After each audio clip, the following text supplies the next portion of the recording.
Goeiemôre Radio van Mos luisteraars. Ons kyk vanoggend na die lewe uit Markus 10 vers 42 tot 45. Maar Jesus het hulle na hom toe geroep en vir hulle gesê: Julle weet dat die wat gereken word as owerstes van die nasies oor hulle heers en dat hulle groot manne oor hulle gesag uitoefen. Maar so moet dit onder julle nie wees nie. Maar elkeen wat onder julle groot wil word, moet julle dienaar wees. En elkeen wat onder julle die eerste wil word, moet almal se diensknegt wees. Want die Seun van die mens het ook nie gekom om gedien te word nie, maar om te dien, en sy lewe te gee as 'n losprys vir baie. Jesus het hulle bymekaar geroep en vir hulle gesê: Julle weet mos hoe dit byvoorbeeld onder die Romeine gaan. Hulle het leiers wat vir die mense sê wat moet gebeur en wat nie. Belangrike amptenare wat in hoë posisies sit en gewone mense rondstuur. Onder julle as Christene mag dit egter nie gebeur nie. As iemand onder julle belangrik wil wees, moet hy die onbelangrikste posisie onder julle inneem.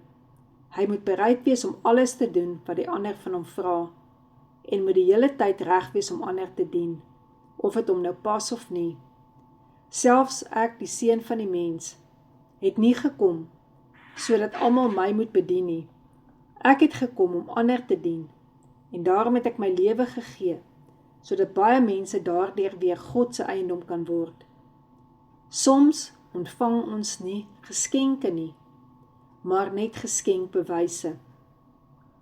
En as kind van God, het jy regtig 'n hele woord vol eerbewyse, geskenkbewyse ontvang. Nie vir jou om te hou nie, maar om uit te deel. Om ander te behandel met die eer waarmee God jou as sy kind behandel. Mense wil gesien word, mense wil gehoor word. Selfs die kleinste kind sal soms stout wees, net om aandag te kry. En 'n baba leer gou, wanneer hulle skree, word aan hulle aandag gegee.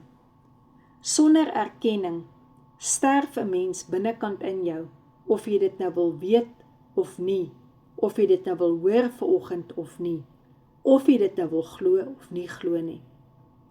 Elke dag kry jy as kind van God kans om iets vir ander te beteken, al is dit net ietsie kleins.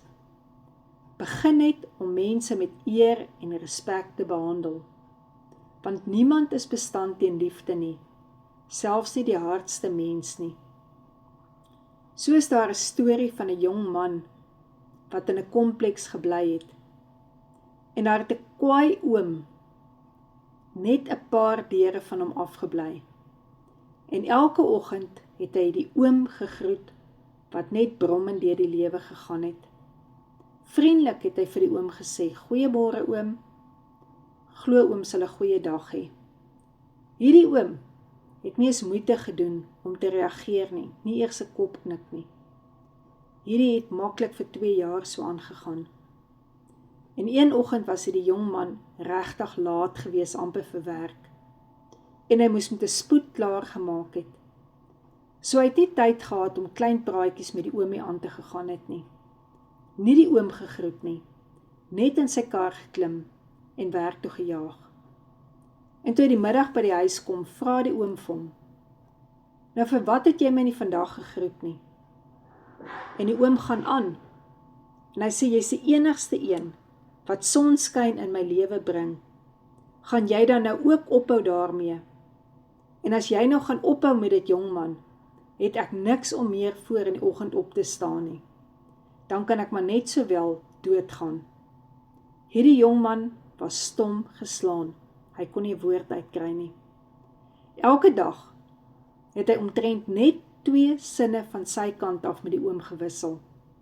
En hy het aangehou, al het die oom om brom terug geantwoord nie. Die oom het nie eers sy kop geknik nie. Dit was vir hom nie maklik gewees om net aan te hou, om vriendelik te wees met iemand wat glad nie vriendelikheid terugtoon nie. En hierdie 2 sinne het hierdie harde, moeilike oom waardigheid gegee, om waardigheid te ervaar. Iemand in die groot woonstelblok sien my raak. Iemand het moeite gedoen om by hom stil te staan. En so kan jy vandag dieselfde vir ander doen. Net 'n paar sinne. So kan jy eer bewys aan mense en hulle ook die ervaring laat kry. Hulle word raak gesien. Hulle is belangrik. Partykeer is dit so iets kleins wat ons moet doen, maar wat vir 'n mens die wêreld sal beteken. Jesus, baie dankie vir u bloed wat u vir ons gestort het. Here, help ons om te leef dat dit nooit gemors is nie. Here, dankie dat ons deur die woord kon sien hoe u by mense stil gestaan het, hoe u mense se lewens verander het. En Here, help ons om te onthou vandag, maar u is binnekant in ons. U verander ons en help ons, Here, lei ons wat u vandag gedoen wil hê in ander mense se lewens.